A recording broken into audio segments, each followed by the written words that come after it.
datang Pak Anies, luar biasa. Kawan-kawan siapkan pertanyaan, siapkan pernyataan. Sesaat lagi kita akan bersama-sama mendesak sosok Anies Baswedan. Luar biasa, tepuk tangan dong sekali lagi.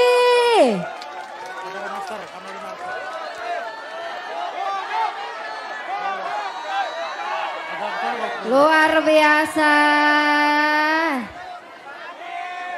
Oke, siap. Pak Anies, selamat datang Pak Anies. Silakan Pak Anies, boleh duduk Pak Anies. Iya, silakan Pak Anies, boleh duduk. Sebelumnya selamat datang Pak. Saya Viola, kali ini kita akan bersama-sama mendesak sosok Anies Baswedan. Pak Anies,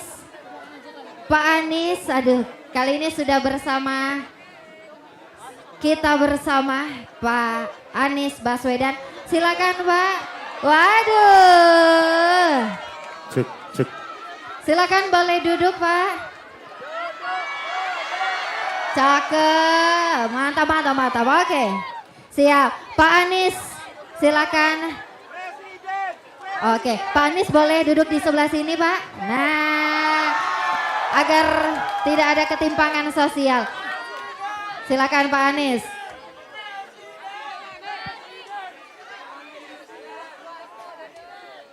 Siap. Pak Anies, selamat datang Pak Anies di Kota Samarinda. Kita kasih tepuk tangan dulu.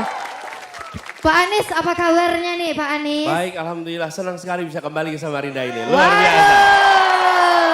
Luar biasa. Pak mohon izin, saya Viola nanti akan memandu kawan-kawan untuk mendesak Pak Anies. Siap. Sudah siapkah Pak didesak? Iya, tapi gini, dulu katanya sekali minum air Samarinda akan selalu kembali ke Samarinda. Waduh. Sebentar, akan kembali ke Samarinda. Silakan Pak Anies sambil duduk Pak. Pak, ini perjalanannya sepertinya hari ini panjang sekali ya Pak. Dari mana aja sih Pak tadi? Iya, perjalanannya dari pagi tapi rasanya pendek sekali. Semua acaranya seru di sini. Wow, luar biasa. Dan lagi-lagi kembali ke Kota Samarinda ya Pak Anies ya. Iya. Luar biasa. Pak Anies. Ternyata ada juga di atas sana ya. Ada juga dong. Banyak. Siap. Udah siap mendesak hari ini? Sudah semangat mendesak? Skor semangatnya dong. Jangan malu Bu yang di belakang, jangan malu, sebut aja. Pak Anies, kali ini kita bakal ngedesak Pak Anies nih Pak. Udah siap Pak Anies untuk didesak Pak? Bismillah. Pak Anies ini pernah menjadi guru. Habis ditanyain skornya berapa, semangatnya luar biasa. Semangat orang sini menggebu-gebu. Aduh, sampai kaget. Pak Anies sebagai sosok yang pernah menjadi guru, menteri bahkan gubernur. Dan kali ini sudah mencalonkan diri menjadi Presiden Republik Indonesia. Pak, sudah siap Pak untuk menang tahun ini Pak? Bismillah, insya Allah siap. Luar biasa. Pak, kali ini desak Anies. Kawan-kawan sudah berkumpul, dari tadi kita sudah dengarkan aspirasi dari kawan-kawan. Dan siang hari ini semua sudah siap untuk mendesak? Sudah siap. Pak Anies sudah siap ya Pak untuk didesak Pak? Sudah siap belum Pak? Rasanya kemana-mana didesak terus. Kasihan. Tapi nggak apa-apa ya Pak, kali ini didesak lagi? Untungnya pas debat nggak didesak malah. Aduh. Siap. Cuman debatnya selesai baru desak-desaknya rame itu. Waduh. Mas Anies. Aduh, oke Pak Anies, kali ini kawan-kawan bersiap. Kita akan masuk ke segmen pertama yaitu Gimana Nis?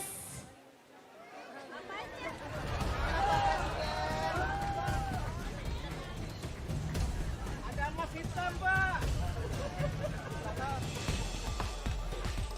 Iya, ini timernya bisa dibaca ya.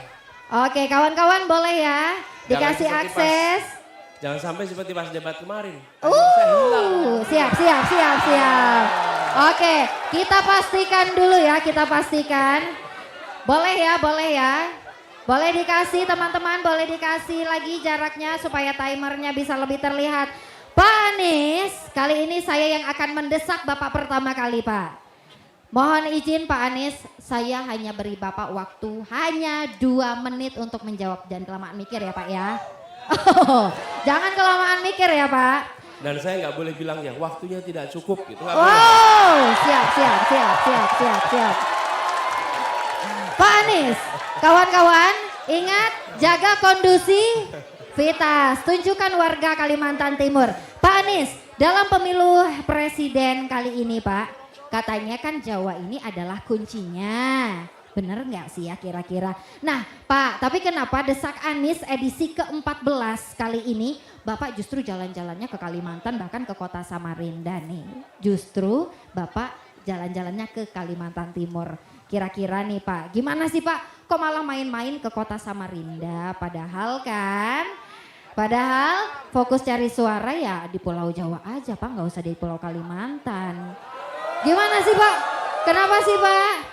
Kenapa pengen ke sini tuh kenapa kira-kira? Jangan-jangan Bapak ini mau beli 500.000 hektar lahan ya Pak ya? Gimana Pak? Jangan-jangan mau beli 500.000 hektar lahan? Pak Anies, waktu menjawab 2 menit dimulai ketika Bapak bernapas. Enggak Pak, ketika Bapak berbicara. Silakan Pak Anies. Oke, terima kasih. Jadi kalau tadi dibilang bahwa kunci adalah di Jawa karena penduduk adalah di Jawa. Mengapa justru malah datang ke Kalimantan Timur, ke Samarinda? Sebenarnya malah inilah menjadi alasan utama bahwa kita kami mendapatkan amanat untuk ikut dalam kontestasi karena kita ingin ada kesetaraan di Republik ini. Dan ketimpangan yang kita rasakan itu adalah ketimpangan yang sudah berlangsung amat panjang. Dan ketika saya sampai ke Samarinda mengingatkan saya, tahun 94 saya mahasiswa. Pada saat itu saya dengan beberapa teman, para mahasiswa juga datang ke Samarinda, datang ke Tenggarong. Kita membuat pelatihan dengan anak-anak muda se-Kalimantan Timur. Dan pesertanya ada yang datang 4 hari lamanya untuk sampai ke lokasi ini. Dari hulu waktu itu. Dan di tengah pelatihan seperti itu, persis di tepi pantai begini. Bukan pantai, tapi sungai. Saking besarnya ya sungainya. Saking besarnya. Dan persis ada kejadian begini. Saya menyaksikan di situ anak-anak yang kondisi kesehatannya dari kulitnya segala tidak sehat. Di saat yang bersamaan di belakangnya ada tongkang batu bara yang lewat. Persis, tongkang batu bara lewat. Karena itu saya katakan pada waktu itu, ini adalah saya menyaksikan dari dekat apa yang disebut dengan ketimpangan. Dan kita tidak ingin ketimpangan itu dibiarkan terus menerus. Kita melihat ini harus diselesaikan. Saya kembali ke sini untuk mengajak warga di Kalimantan Timur. Mari kita bersama-sama melakukan perubahan. Sehingga ketimpangan ini kita bisa selesaikan. Jadi, luar biasa. Saya punya memori ingatan tersendiri dengan kota ini. Apalagi dulu salah satu pendiri bangsa kita, pendiri negeri ini namanya Bung Hatta. Dan Bung Hatta memiliki catatan khusus tentang Samarinda. Apa Sampai tuh, Pak? ada motif Samarinda. Dan saya sengaja pakai kaos dengan tulisan dari Bung Hatta. Apa tuh bunyinya Boleh dibaca? Pak? Boleh Pak. Apa Tak tulisannya? ada harta pusaka yang sama berharganya dengan kejujuran. Luar biasa.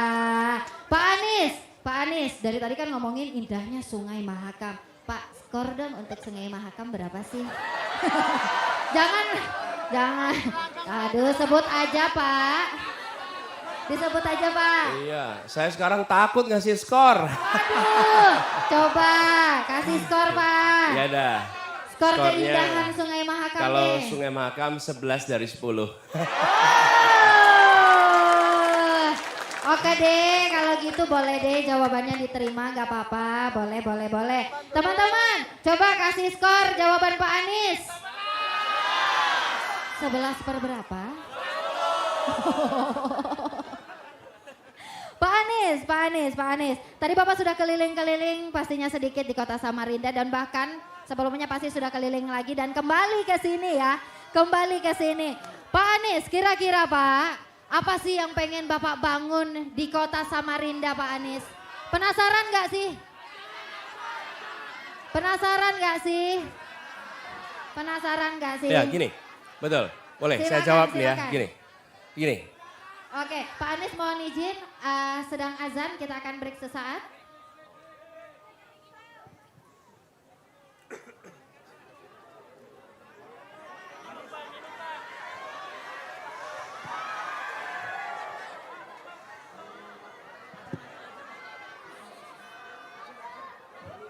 Mohon dijaga kondusivitasnya kawan-kawan. Kita akan kembali lagi melanjutkan desak Anies setelah azan berikut ya.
Ini nggak jadi dengerin adzan nanti. Nah, dengerin dulu adzannya ya.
Oke kawan-kawan, silakan bersiap lagi, kita akan melanjutkan kali ini desak Anies kembali.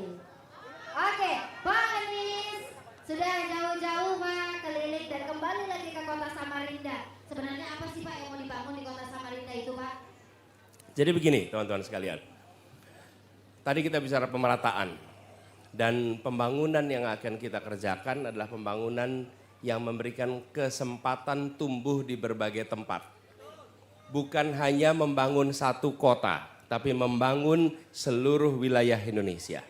Dan itu artinya kita akan meningkatkan 40-an kota di seluruh Indonesia dan salah satunya adalah Samarinda. Ini kota yang kita kerjakan nih. Wah, Saya bahkan apa nih? bahkan ini kita siapkan ini satu gambaran nih. Oke. Siap. Samarinda sebagai satu dari 40 kota maju Indonesia. Kita akan berencana membangun transportasi umum untuk di Samarinda. Translingko Sungai Mahakam. Kemudian kita akan mendorong Universitas Mula Warman menjadi pusat riset transisi energi. Sehingga di sini adalah pusat energi Indonesia. Kampusnya harus menjadi kampus riset transisi energi. Kemudian tadi pagi saya ke pasar Segiri, insya Allah kita akan revitalisasi pasar Segiri. Kemudian juga bangun kampung tepi Sungai Mahakam. Lalu revitalisasi semua tempat-tempat yang kemarin menjadi lubang tambang. revitalisasi lubang tambang. Karena ini kemudian berdampak pada banjir, bukan? Nah, lalu kawasan inovasi energi terbarukan sekaligus juga yang tidak kalah penting adalah Stadion Palarang akan direvitalisasi. Ini juga boleh baca nih, sini. Tadi belum baca yang di sini ya. Oke. Jadi teman-teman sekalian, yang hendak kita bangun adalah upgrading kota ini. Supaya dia bisa menjadi kota yang menggerakkan perekonomian yang ada di Kalimantan Timur. Yang tidak kalah penting untuk kawasan Kalimantan Timur. Konektivitas, bagaimana transportasi air dan transportasi darat dibangun. Sehingga warga di mana saja bisa menjangkau ke Samarinda dengan mudah. Oke? Nah, itu kira-kira jawabnya. Waktunya habis. Luar biasa, kita kasih tepuk tangan dulu dong. Pak, masih semangat ya Pak ya? Semangat terus, semangat. Masih semangat. Pak mungkin gak ngaruh lah ya. Atau mau joget dulu Pak? Kenapa? Enggak ya, enggak ya. Oke teman-teman, kalau gitu langsung aja kita nggak perlu berlama-lama lagi, kita akan masuk ke segmen 2. Jawab please.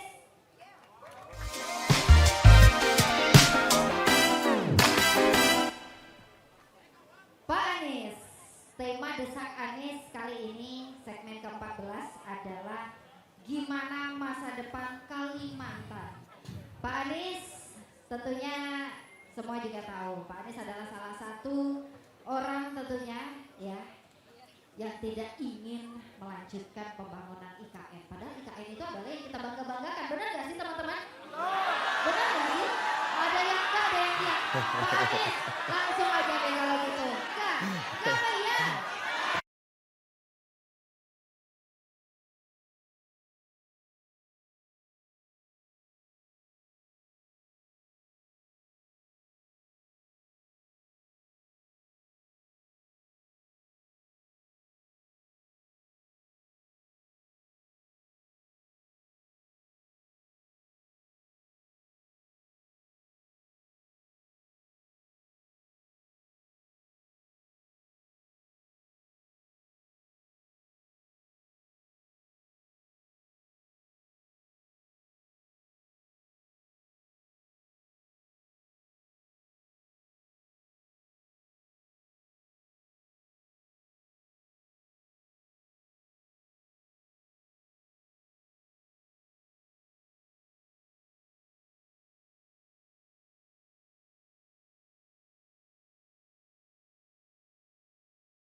Yang akan di situ. Di tempat lain tidak merasakan apa-apa. Itulah sebabnya saya katakan, bukan soal menolak atau tidak. Anggaran kita terbatas, mari kita gunakan anggaran itu untuk membangun yang senyatanya dibutuhkan oleh masyarakat di Kalimantan. Salah satunya, bayangkan kami berencana untuk membangun jalur yang membangun kereta api dari Pontianak, Palangkaraya, Banjar, Balikpapan, Samarinda dan sampai ke atas supaya Kalimantan ini tersambungkan. Hari ini Kalimantan itu tidak tersambungkan, betul tidak? Untuk pergi ke Banjarmasin harus terbang ke Surabaya, dari Pontianak untuk pergi ke sini harus terbang ke Jakarta. Kenapa? Karena tidak disambungkan satu kesatuan. Begitu transportasinya tersambungkan, perekonomian tersambungkan, maka kemajuan akan terjadi di Kalimantan. Oke. Belum lagi bicara pendidikan, kita menyaksikan datanya ada puluhan ribu sekolah rusak di Kalimantan. Apakah itu perlu dibiarkan? Itu harus dibangun. Selama kita tidak fokus pada pendidikan, jangan harap masa depan anak-anak kita menjadi lebih baik. Lalu kesehatan. Jadi hal-hal mendasar ini yang menurut saya jauh lebih penting. Saya ingin sampaikan, bagi sebagian orang di Jakarta sering tidak bisa membedakan mana keinginan, mana kebutuhan. Betul tidak? Saya bersyukur masyarakat Samarinda bisa membedakan mana keinginan, mana kebutuhan. Yang kita harus selesaikan segera adalah kebutuhan kita. Keinginan kita punya macam-macam, tapi bereskan dulu kebutuhannya. Dan saya percaya bila kebutuhan dasar itu dari mulai pendidikan, kesehatan, mobilitas, transportasi, lingkungan dibereskan, insya Allah Kalimantan akan maju, rakyatnya akan merasakan kesejahteraan. Dan bukan hanya satu lokasi, tapi semua lokasi yang ada di Kalimantan. Tempat ini terlalu kaya untuk penduduknya merasa miskin. Itu jawabnya. Oke, kita kasih tepuk tangan dulu dong. Luar biasa. Tapi ngomong-ngomong tentang Samarinda Pak, kalau kita menghadap ke belakang, dari tadi sudah banyak tongkang-tongkang batu bara yang lewat ya. Waduh, sudah banyak tongkang-tongkang batu bara yang lewat. Pak Anies, Samarinda ini tentunya salah satu yang menopangnya itu adalah energi fosil, salah satunya adalah batu bara Pak. Tapi Saya dapat kopi sambil minum boleh ya? boleh. Ini tulisan. Silakan. Pendapatan dari batu bara itu tentunya juga penting ya Pak ya. Tapi Pak masih ada side effect-nya, masih ada efek sampingnya apalagi di lingkungan ya. Tapi Pak Anies, kalau saya desak Bapak untuk jawab saat ini juga, tapi setelah hirup kopi ya. Setelah hirup kopi, menurut Bapak solusi apa yang akan Bapak upayakan agar batu bara ini tetap menghasilkan keuntungan namun Pak lingkungan tetap terjaga? Ya. Satu, tentang batu baranya sendiri menurut saya harus ada sistem bagi hasil yang lebih adil sehingga masyarakat di sini bisa mendapatkan yang setara. Satu. Kemudian yang kedua, transisi menuju energi yang ramah. Kita tahu bahwa batu bara ini ketika diolah, diproses, dia menghasilkan residu berupa polusi udara. Dan polusi udara itu yang kemudian membuat banyak kawasan menjadi kotor. Dan itu udara yang bisa digeser oleh angin sehingga jadi kena di banyak tempat. Oke, di Jakarta salah satu yang kena dampaknya itu. Nah, transisi menuju energi terbarukan tidak bisa gegabah. Kenapa tidak bisa gegabah? Proses transisinya harus dirancang dengan benar. Karena itu bila setelah misalnya kami bertugas, maka kami akan ajak bicara pelaku industri pengolahan batu bara. Untuk duduk bersama menyiapkan roadmap transisi. Transisi itu harus disiapkan. Kenapa? Ketika nanti ada penggunaan energi terbarukan, kita harus memikirkan lapangan pekerjaan bagi mereka yang selama ini kerja di sektor batu bara. Bagaimana dengan supir-supir truknya, bagaimana dengan pelat tongkangnya, bagaimana dengan orang-orang yang bekerja di sekitar tambang. Tidak bisa kita bilang tutup begitu saja kemudian mereka hidup dari mana. Transisi itu harus dipikirkan. Bukan hanya soal lingkungannya, mereka yang bekerja di sektor pertambangannya.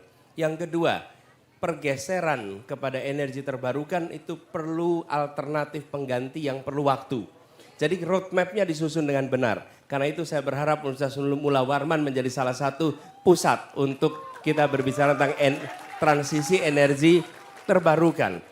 Jadi proses perpindahannya itu tidak membuat penderitaan bagi mereka yang berada di sektor ini.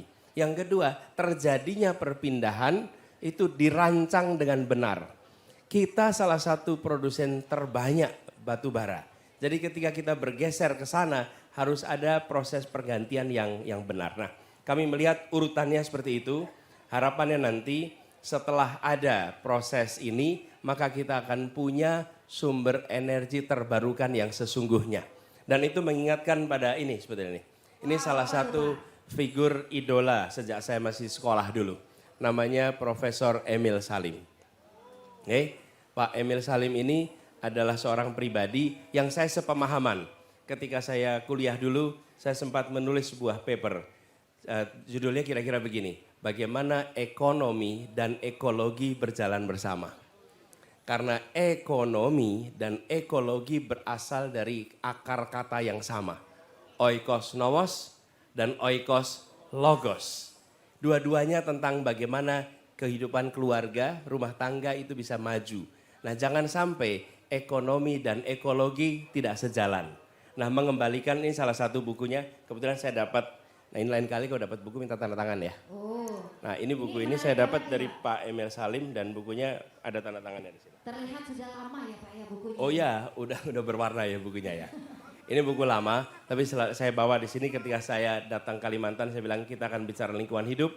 Dan ini salah satu contoh Teman-teman sekalian, insya Allah ke depan kita akan buat ekonomi berkelanjutan untuk Indonesia, untuk Kalimantan Timur. Terima kasih.